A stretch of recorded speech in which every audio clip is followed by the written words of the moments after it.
Since our earrings are designed to be identical flowers, it makes sense to cut the copper flower section from a billet rather than two separate sheets. A billet is simply two or more flat pieces of sheet metal adhered on top of each other, in this case glued.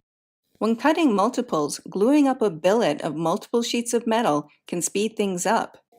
Why cut one earring twice when you could cut two earrings at once? You will need two pieces of flat 20 or 22 gauge copper sheet. Ideally, the metal sheet should be tight-fitting and gap-free. In other words, flat. It's likely you'll need to cut down a large piece of copper sheet, but if you used a guillotine shear or a jeweler's handsaw to cut your copper bits, you won't need to flatten them. Although a jeweler's handsaw is slow, cutting down your copper sheet with one will give you some very good sawing practice. Never give up the opportunity to practice a technique. You'll never get good at something if you avoid it. Sometimes spending more time with one technique can save you time in other ways. Using your jeweler's handsaw keeps the pieces of metal nice and flat.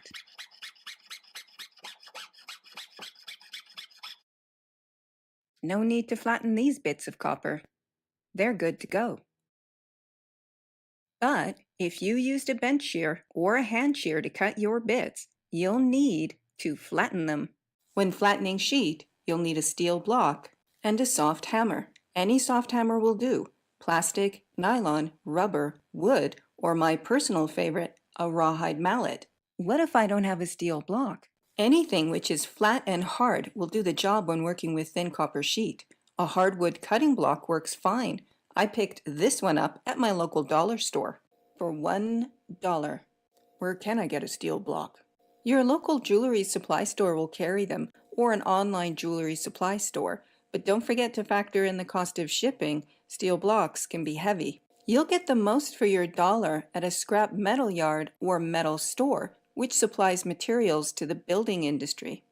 They often have cut-off bins, leftover bits which are too small for the building trade, but just right for us, and they want to get rid of them, so prices will reflect this. But don't forget to ask your friends, coworkers, and family. You never know what they have collecting dust in the garage. I have an awesome collection of odd bits, bobs, and tools donated by thoughtful people in my life. Let them know what you're up to and that you're taking donations. In fact, my first steel block was given to me by a friend, and yes, I did actually get a torch given to me. Before using any steel tool, ask yourself, what can I damage? Steel is significantly harder than most metals you'll be working with, which means any nasties in the steel could be transferred to your metal. To avoid this, place a piece of stiff cardboard on the steel block. This is an excellent way to reuse cereal boxes. I'm using the edge rather than the flat of the hammer. With small pieces of metal, this can be helpful. The edge of the hammer offers more pinpoint precision. Periodically perform a tap test. If the metal is rocking, continue fussing and farting with the metal until the metal no longer rocks during the tap test. Be sure to test both sides and check the fit. The sheets of metal should fit flat against each other without rocking or gaps. Always remember, hitting metal with too much force can send a shock wave through the metal, causing it to curl. Not what we want. How flat is flat enough? An excellent question. Thank you. The metal does not need to be perfectly flat, but only flat enough that the glue will hold. Too much gappage and the glue won't hold. There's a good chance the metal will separate before you finish your cutting. A small gap or two is workable. Experience will let you know what will work and what won't work. Now that the two pieces of metal are nice and flat, glue them together. I prefer using fast-acting or instant glues.